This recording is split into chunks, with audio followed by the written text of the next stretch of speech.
bruit d'avion. Sinon, bonjour.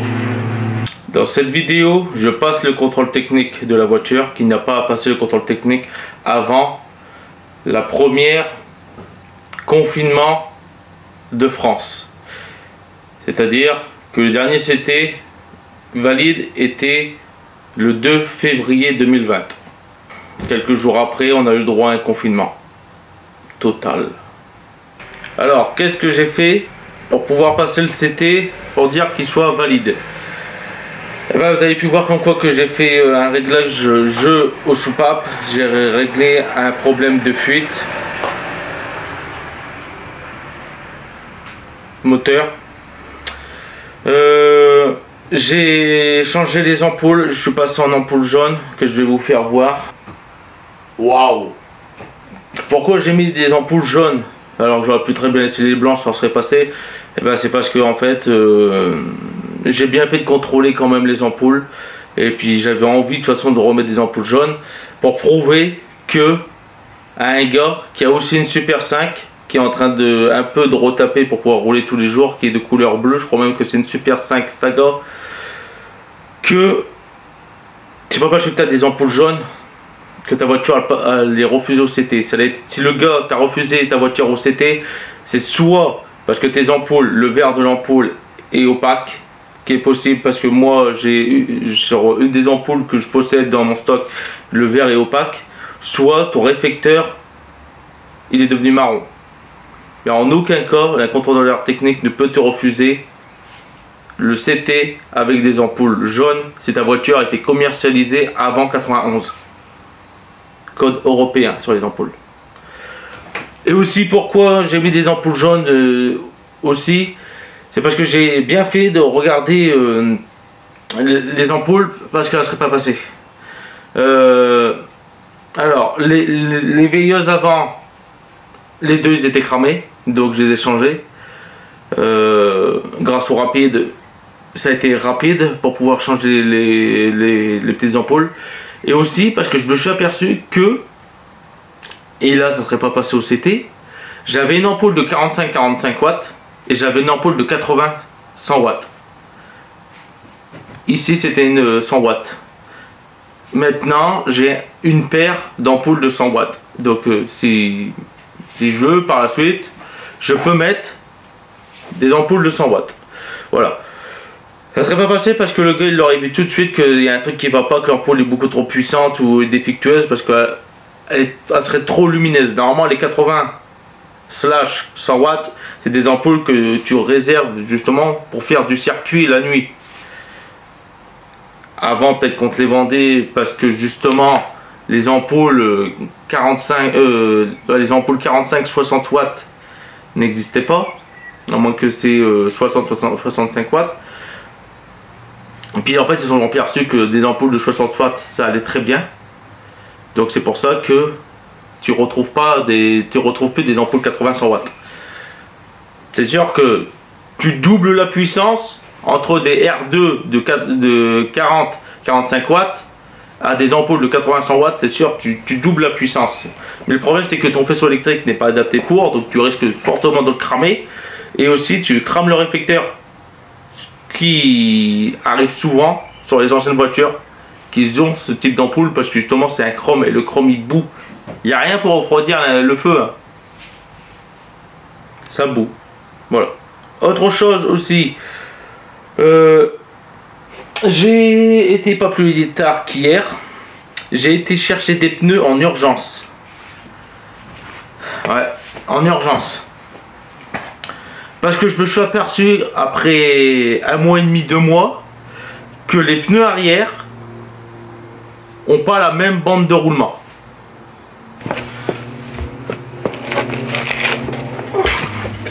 Donc je te fais un plan comme ça pour que tu vois les pneus, mais je vais te refaire un plan sur les sculptures directement.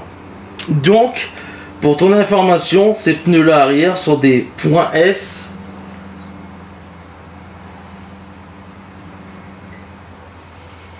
.S Summer Star. Alors, les deux, hein.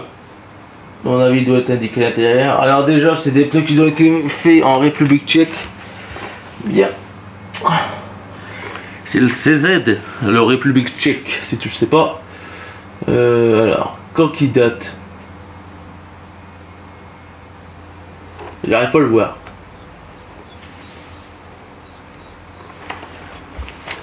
Bref, c'est les mêmes sans être les mêmes.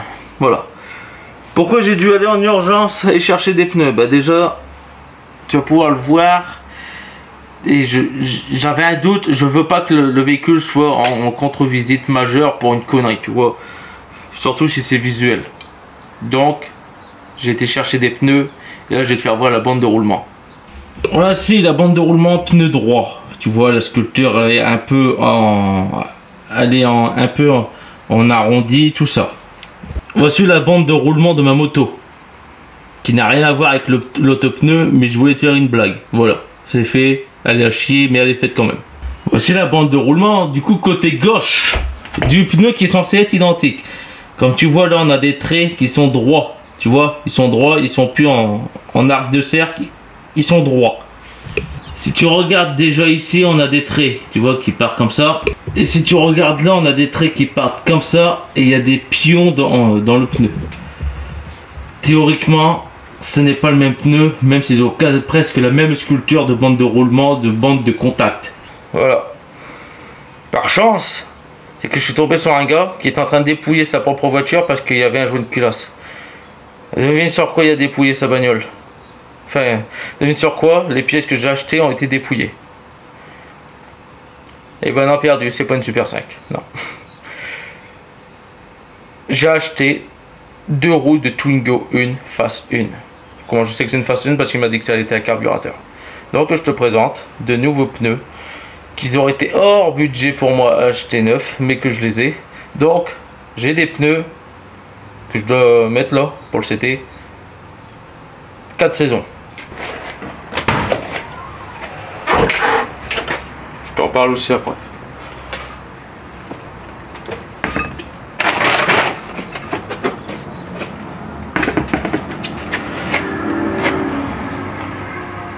Deux roues Renault Twingo 1 face 1, pneus par le vendeur, 25% d'usure. Ce n'est pas 24,9, ce n'est pas 26, ce n'est pas 28, ce n'est pas 22, c'est 25% d'usure. Je sais pas comment il fait pour savoir qu'il y a eu 25% d'usure, parce que la plupart des gens qui vendent, c'est bizarre. Parce qu'ils savent précisément combien de pourcentage d'usure ont leurs pneus. Il y en a, ils ont 50%, il y en a, ils ont 60%, il y en a, ils ont 80%. Mais il n'y en a pas un qui va te dire il y a 100% d'usure. Non. Ça ne doit pas exister. Donc voilà. J'ai ici des Uniroyal The Rain Cheer. Voilà. Rain Expert 3 145-70 R13. Voilà. Ils sont de 2019 là, les pneus. Pourquoi je te dis que c'est des 4 saisons? Parce qu'en fait ça se voit rien que sur la bande de roulement. Ici c'est plus, ici c'est une grosse entaille pour la neige, hein. Même là l'ouverture est gros. Et après il y a deux indices de témoins en fait sur les pneus 4 saisons ou pneus neige. T'en as un qui est plus relevé. S'il est plus relevé, c'est pour en fait l'efficacité sur la neige. Et puis t'en as un, bah, il est plus bas. C'est lui où le pneu routier sur la route tout le temps. Effectivement, ils sont neufs parce qu'il y a encore les petits bandes, il y a encore les petits sillons là. Là souvent ça disparaît. Voilà. Par contre, je n'ai aucune idée de savoir si les pneus ils sont déformés. Ça, c'est le CT qui va me le dire. Voilà, il faudra que je le mette, que je fais tourner la roue, que je le vois. Mais non. Donc du coup, je vais les monter tout de suite et au moins je serai tranquille. Voilà. Les pneus et les roues sont changés. Un œil connaisseur verra que les roues arrière sont de Twingo. Un œil non connaisseur verra que la voiture est une épave pour lui. Au niveau des aérations de disque, là c'était du rectangle ovalisé. Maintenant je suis sur du rond, mais bon c'est pas grave. Et il y a bien une différence de pneus. Alors peut-être que ça passait comme ça au CT avant. Mais oui, il y a bien une grosse différence. Ici on est sur du Summerstars.s. D'ailleurs il est de 2009. Et ici on est sur du Summerstars 2.s et celui-ci de 2010. Donc c'est peut-être des pneus qui ont été achetés d'occasion. Mais malheureusement c'est pas les mêmes. Comme ça je vous refais voir sur la bande de roulement. Voilà. Physiquement, on voit bien que c'est pas les mêmes, hein. Tu vois. Mais les pneus sont encore bons, mais projetez moins. De toute façon, ils auraient été à changer. Vu le poids de la voiture, dans 20 000 km. Parce que vu le poids de la voiture, les pneus ils s'usent pas du tout. Tu peux peut-être les garder comme certains garagistes disent à vie. Mais à vie de qui aussi? Donc ça va me servir de pneus de secours. Ou alors genre que j'ai des pneus qui sont pétés avant de passer le CT. Hop, je mets ça. Pas avant de passer le CT. Un pneu qui est usé ou que j'ai croqué ou j'en sais rien. Et voilà, puis de toute façon ça peut toujours servir. Si quelqu'un en a rien à foutre, voilà, j'ai 2 jantes de R5 montées sur pneus. Autre chose aussi qui me dérange, je ne sais pas comment on peut faire passer ça à un CT. Les pneus là que je t'ai fait voir. Je sais pas. Pour moi, ce type de pneus, ce n'est que des pneus gauche. Que des pneus que tu peux mettre à gauche. Ou alors des pneus moto. Parce que on regarde la bande de roulement. Là. On regarde la bande de roulement là. Il n'y a rien qui te choque franchement. Pour dire que ça soit équivalent, identique, il faudrait qu'en gros, ce pneu-là soit inversé. Je m'explique. On voit bien que là, la bande de roulement, on a les traits, tu vois, ils sont là et ils partent comme ça, vers, enfin, ça, si ta roue, elle tourne comme ça, tu vois, sens comme ça, vers l'avant. Là, automatiquement, est-ce que j'ai appris, est-ce que j'ai toujours appris, de toute façon, quand j'ai pris le code de la route, c'est que ton pneu, l'eau, elle passe au milieu, elle est écrasée par le pneu et les gorges que tu vois là, du coup, ils sont là pour évacuer le pneu. Là, comme ça, ces gorges-là, paf, ça part sur le côté, tu vois, c'est éjecté sur le côté. Donc en gros, la pluie, là imagine que là c'est face, route, tu vois ici c'est la route, hein, il y a une route invisible. Si je viens plaquer ma main, qu'est-ce qui va se passer? C'est que la pluie elle va appuyer là et les rainures vont appuyer l'eau à l'intérieur et puis là ils vont être éjectés sur le côté. On est bien d'accord sur le principe du fonctionnement de la roue. Si elle tourne, l'eau est là, passe là et hop, est éjecté sur le côté. D'accord, on est d'accord. Maintenant ici, tu roules, la pluie est là, qu'est-ce qui se passe? Et bien la pluie, moi je trouve que, peut-être que comme ça, tu comprendras mieux. Qu'est-ce qui va se passer? C'est que l'eau qui est là, elle va être ici et elle va rentrer au centre du pneu. Moi j'ai toujours trouvé ce pneu comme ça, tu vois,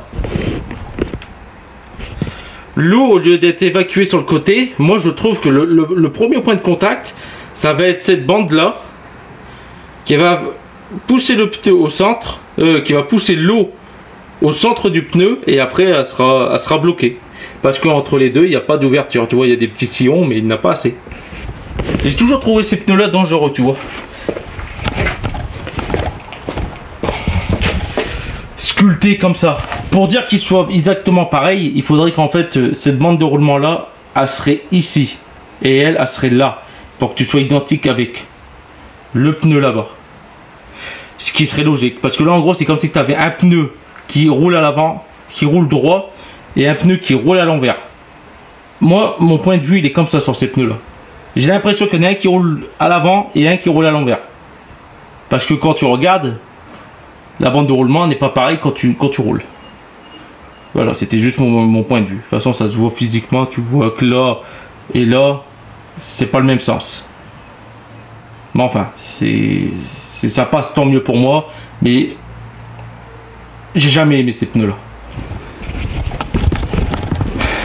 Après, en termes de conduite, je sais pas ce que ça vaut parce que j'ai jamais acheté du Uni Royal. J'ai toujours acheté des pneus bas prix ou alors des pneus d'occasion. Bas prix. Ensuite aussi, si tu regardes bien ici, que tu ne verras pas bien sûr, j'ai changé le siège. Ceci, le siège d'origine de la R5.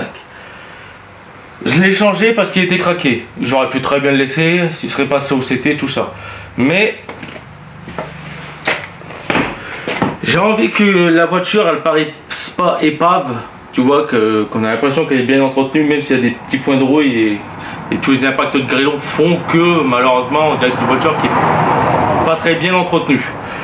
Du coup, j'ai retrouvé exactement le même siège qui vient d'une R5 5 noir qui est là.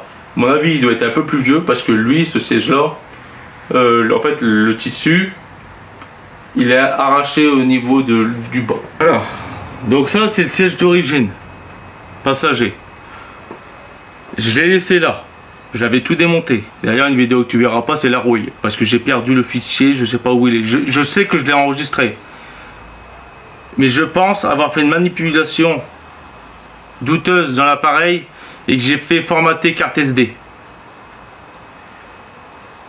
avec la vidéo qui était encore sur la carte SD. Bien. Donc du coup les points de rouille ont été refaits, tout est soudé. Ici je ne suis pas embêté, j'ai mis l'autoradio qui ne fonctionnait pas. J'ai pris la coque du lecteur CD, mastic, silicone. Hop, c'est collé. Là il y a une plaque d'autoradio qui est collée au-dessus du trou et en dessous blackson.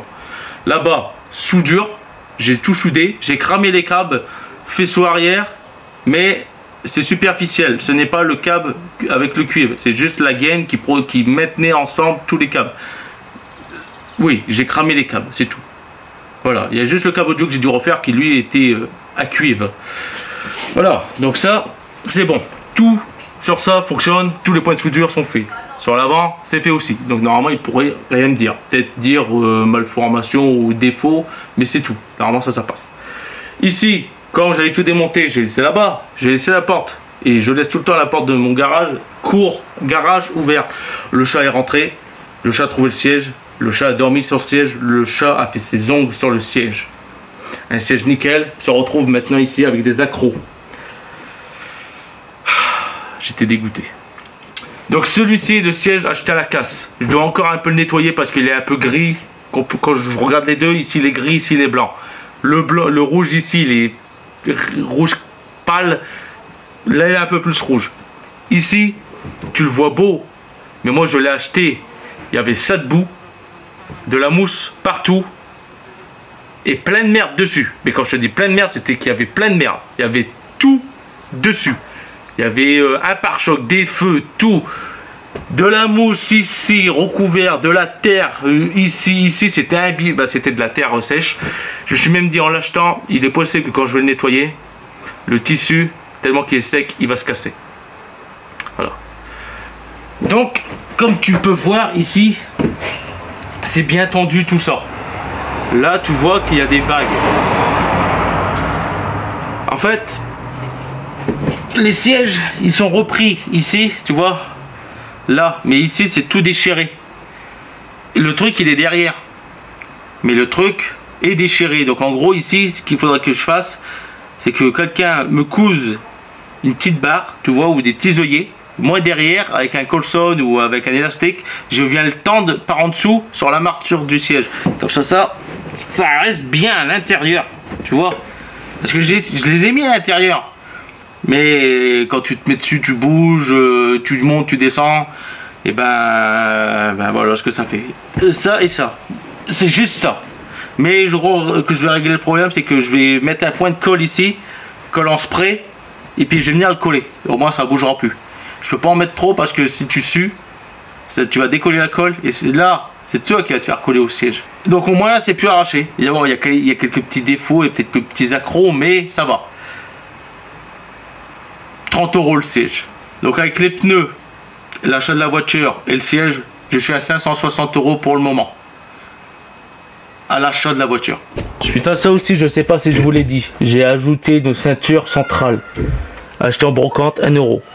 561 €. Autre découverte que j'ai pu faire, le 5 de ce liseré ici côté vert et blanc n'est pas blanc. Ici c'est rouge. Et si tu regardes bien, ici il y a un peu de rouge. En fait, ça a juste blanchi. Des deux côtés, normalement c'est rouge. Bon, c'est une voiture que je voulais qu'elle me revienne pas cher. Je crois que avec frais administratifs et la mettre roulante légalement sur route, je pense m'en sortir à peu près à 700 € si je fais rien, si je l'utilise juste pour rouler. Je pense m'en sortir pour 700 €, ce qui me ferait la première voiture à moins de 1000 €, roulable légalement sans problème. Voilà. En parlant de problème, j'ai découvert un truc. Ça fait maintenant 200 km que j'utilise la voiture. Je parle des 200 km, c'est de l'achat à maintenant. Maintenant, elle est assurée, donc je peux rouler légalement sans me faire trop emmerder par l'histoire d'assurance. Donc du coup, cela fait 200 bornes que j'ai fait. J'ai fait la vidange. Filtre à huile, plus vidange. À ça, tu rajoutes une trentaine d'euros. Donc on passe à 611 €. Si mes calculs sont exacts. Ah ouais, j'ai oublié, tu rajoutes les ampoules jaunes avant, 1 € pièce. 513 €. 613 €. Voilà. Ce que je voulais en venir, c'est que j'ai fait la vidange. Je vous avais dit, dans une des vidéos, que le niveau d'huile, quand j'ai acheté la voiture, était en dessous du Mini. Et ben, possibilité. Parce que le gars il m'a dit, j'ai refait le joint de culasse avec mon père. Bon, il a refait le joint de culasse, certes. La voiture roule très bien, honnêtement, elle roule très bien. C'est pas un tank. Elle roule très bien. Comme elle est là, avec son moteur C1E, 1 litre, le 1 litre 1 à carburateur Solex, avec la boîte 4 JP4 002, je crois, ou 001, la voiture se comporte très bien. Il faudra que je fasse un plein total pour voir combien de bornes je peux faire avec. Mais j'ai déjà mis un peu plus de la moitié. Je suis en dessous du voyant moitié. J'ai déjà fait 180 km. J'estime la voiture 550 km, voire 600 km si je fais pas de grosse accélération et que je veux rouler très vite. Donc je pense que c'est une petite voiture qui pourrait m'être bénéfique en économie, qui sera toujours plus énergivore que ma trottinette pour aller travailler, ce qui est normal. D'ailleurs, je vous ferai peut-être une vidéo de la trottinette. Un flop total, la vidéo de la trottinette. Je suis déçu parce que j'ai une nouvelle trottinette. Je vous la présente. La GL BB Ride. Waouh! Donc, le petit problème que j'ai détecté et qu'il va falloir du coup que je refasse, et là je pense que ça va être un problème majeur sur la voiture, pollution. Pas l'effet CO2 elle-même, l'effet fumée bleue. Donc, je vais te le démarrer. Là, la voiture est froide. Je vais te le démarrer et tu vas voir qu'il y a une légère fumée derrière. J'ai donné 1-2 coups d'accélérateur. Et tu me dis quoi?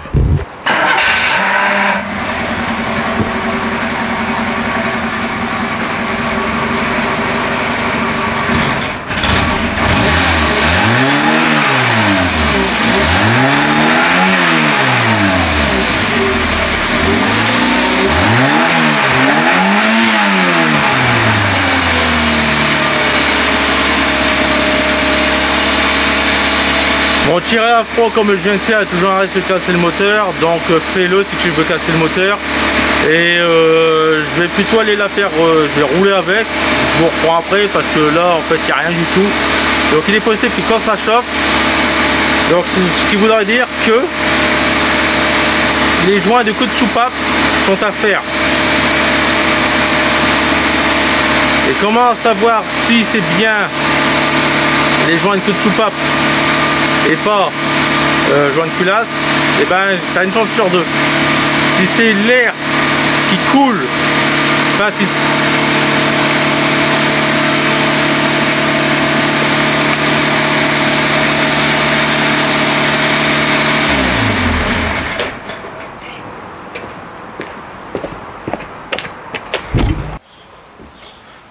alors on craquera, hein.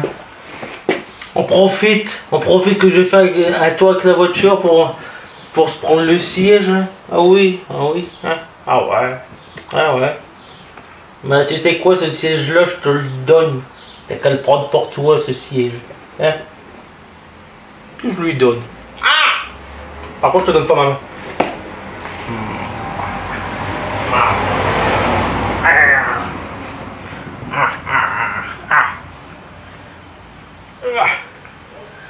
Eh oui.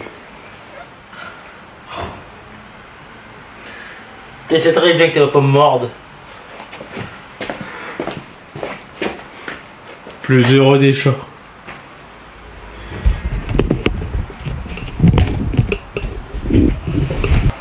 Comme j'ai été roulé avec une petite famille, c'est assez chaud. Et logiquement ça devrait cracher bleu, pas cracher bleu, fumer bleu.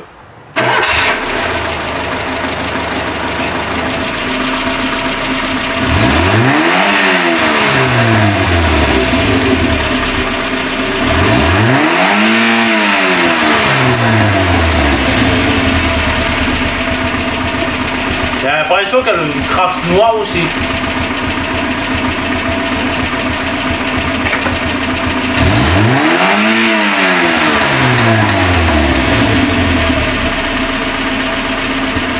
Ouais, elle crache noir aussi. Quoi qu'il en soit, je pense avoir un défaut majeur pour pollution, ce qui est possible. Alors, voiture avant 93, carbu, il n'y a pas de cata, elle fume noire. Mais là, je viens de voir qu'elle fumait plus bleu. Est-ce que c'est parce que ça a fini par brûler toute l'huile qui était dans l'échappement et du coup, bah, il n'y a plus de fumée bleue? Ou maintenant, est-ce que, bah, à force d'avoir roulé avec, je commence à décrasser le moteur comme j'ai refait le jeu soupape? Oui, parce que je me suis aperçu aussi que maintenant, c'est simple. Tu as le site Histovec que j'ai déjà fait en vidéo sur le ZX Break et que là que je me suis aperçu que le compteur avait été abaissé de 275 000 km et que le ZX Break, quand on l'a acheté à 265 000 km, en réalité elle avait 550 000 km. Voilà. Pourquoi je parle de ça? C'est parce qu'en fait le véhicule, je suis troisième propriétaire du véhicule. Et Blue, je te donne le siège, mais c'est pas pour faire tes griffes dessus. Et sur la carte, sur les contrôles techniques, tout ça, les passages au CT, tous les 5000 km pendant 20 ans, c'était tous les 5000 km un CT. Pendant 20 ans. Voilà. Entre autres, la personne faisait 2500 km à l'année avec cette voiture.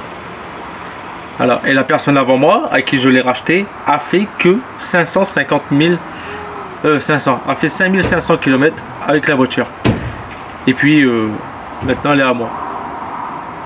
Les 555 000 km qui a fait l'ancien propriétaire et que le premier propriétaire faisait, lui en 2 ans, moi les 5000 km, je l'ai fait à peu près en 2 mois et demi.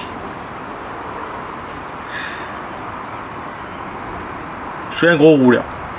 Le trafic que tu peux voir à ta gauche de la vidéo, à ma droite, à moi, 20 000 km en 9 mois. Gros rouleur. Donc je laisse comme ça. Je vais peut-être faire un réglage allumage. J'ai déjà tenté de le faire, mais je trouve pas le repère du point d'allumage. Il n'y a pas sur la poulie en sortie de vilebrequin comme j'ai sur le Trafic, il n'y a pas de cran. Et il n'y a pas de repère sur le carter de distrib la position justement des degrés d'allumage. Ça il n'y a pas. Normalement je suis censé me repérer au niveau du volant moteur pour justement faire le calage de l'allumage. Or j'ai essayé mais je ne vois pas de repère. Donc c'est soit l'allumage il est trop décalé, soit l'allumage il est mal fait. Mais en tout cas là elle roule. Donc je vais la laisser comme ça. Ce que je vais faire aussi pour contrôler, voir si c'était bien un joint de culasse ou alors les soupapes qui fuyaient. D'ailleurs c'est à ça que j'étais en train de vous dire aussi tout à l'heure. Comment savoir si c'est joint de culasse ou les soupapes qui fuient? Et ben, en gros tu peux pas le savoir. Il faut juste démonter. Mais tu peux déjà t'avoir une idée. Comme là j'ai nettoyé les bougies. Dans l'autre vidéo que tu as pu voir quand j'ai fait la vidange. Quand j'ai nettoyé les bougies. Non, quand je recherchais la fuite machin, j'ai nettoyé les bougies, je les ai brossées. Donc là, si elles sont noires et un peu grasses sur un des cylindres, je saurais quel cylindre est défectueux. Et de là, je pourrais savoir est-ce que c'est dû au joint de culasse ou alors est-ce que c'est dû aux soupapes qui sont plus étanches. Dans tous les cas, ce moteur là va devoir être ouvert pour être réparé. Comme un abonné m'a dit, on va finir par m'appeler le déculasseur. Je passe le véhicule au CT et on se revoit.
J'ai ici avec moi le contrôle technique.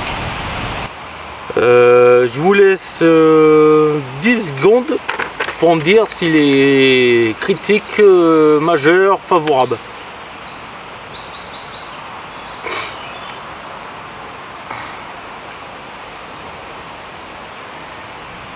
Bravo à ceux qui les ont trouvé. Donc, la voiture est de 89. Bon ben je vais couper la vidéo parce que sinon ça va faire trop long, ça va faire une vidéo d'1 heure, sachant que la conclusion du CT c'est de la parole, donc c'est du blablabla. Donc pour ceux qui veulent voir le résultat final du CT, savoir s'il est critique, majeur ou mineur, ou alors si c'est un CT vierge, et ben je vous invite à revenir dans quelques jours donc 3-4 jours après que cette vidéo est sortie, pour avoir la conclusion du contrôle technique de la Renault 5 phase 2, ou alors comme on l'appelle dans le jargon, la Renault Super 5. Donc il y a je fais la conclusion du CT. Donc revenez voir si ça vous intéresse de savoir un véhicule de 89 qui a pas passé le CT, son dernier CT, enfin son dernier contrôle qui a été fait en 2018. Donc fin de validation février 2020, avant confinement général dans la France, qui a repassé maintenant son CT. Bon, je m'égare, voilà. Donc si ça vous intéresse, dans 3-4 jours il y a la conclusion du CT, et moi je vais m'attaquer à mon trafic, parce que j'ai enfin quelques pièces pour le finir. Donc voilà, donc on se voit dans 3-4 jours et on se revoit plus tard encore pour la Renault 5 phase 2. Maintenant je vais l'appeler comme ça, parce que on me dit à chaque fois que je confonds Renault 5 et Super 5, mais non.